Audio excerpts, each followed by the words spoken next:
Now, before we go any further, I want to make what a relationship with God means especially clear, like crystal clear. So let's see if we could do that. I actually want to draw something down. There should be a place in your book for you to draw this with me. God loves us. I mean, He really, really loves us.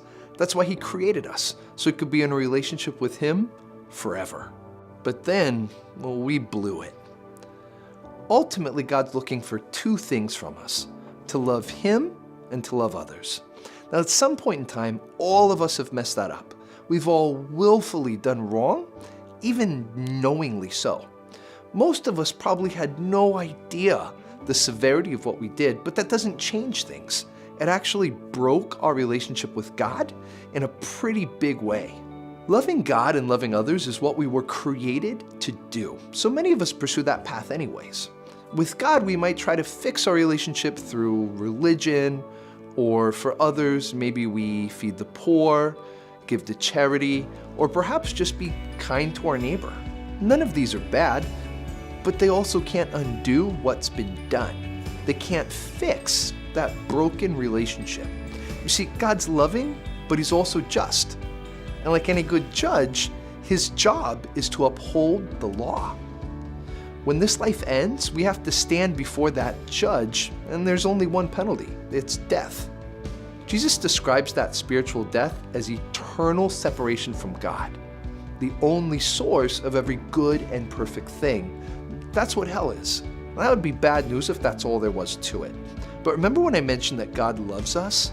Like really, really loves us? Well, He came up with a plan. God became a human, Jesus Christ, and lived the perfect life. He did everything we were supposed to do. And when it came time to pay the penalty for our crimes, Christ paid for it. He took 100% of our punishment in our place, and He died on the cross. See, when we die, that's it. If we die, we stay dead. But since Jesus is God, death can't keep Him down.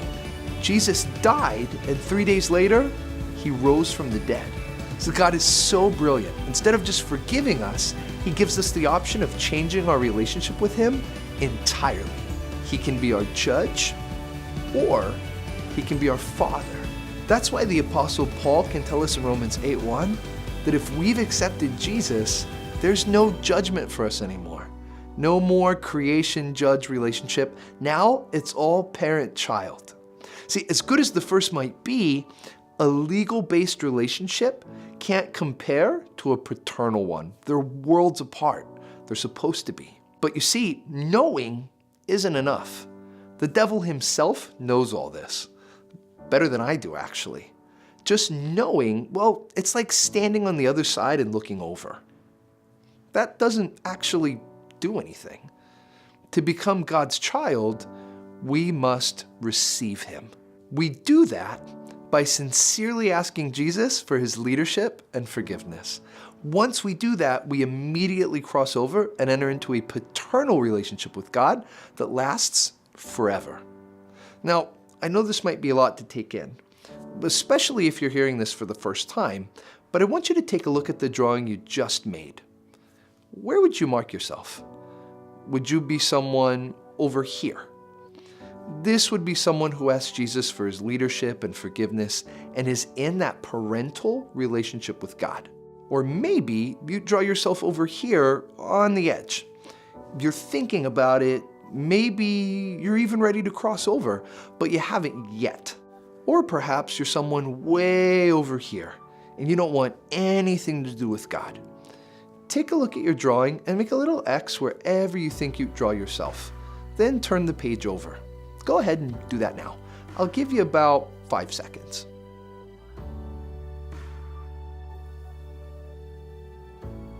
If you're in a relationship with Jesus, that's fantastic. If you haven't made that decision yet, but you're on edge, I want to give you the chance to do that right now. Having a relationship with Jesus is not about religion. Religion is about what you do to get God to do or feel certain things. That's religion. Even though we're a church, religion, as beautiful as it may be, isn't really our thing. A relationship with God is about what Jesus has already done for you. Salvation is not about being a good person. Salvation is about being forgiven. The Apostle Paul tells us specifically in Ephesians 2:9 that salvation is not a reward for the good things we've done, lest any man should boast. You know what that means, right? If you could brag about it, it has nothing to do with salvation. It's not about what you do.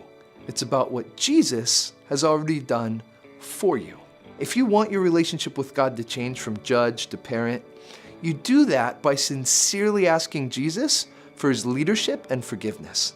John, Jesus' closest friend, he gave us this great one-liner. It's in John 1 verse 12, where he says, "To all who did receive him, to those who believed in his name, he gave the right to become children of God." Well, that's what you do. You believe him, that he's God and that he died and rose from the dead. You receive him by admitting that you've done wrong and asking for his leadership and forgiveness. And the moment you do that, if you mean it, then you become God's child.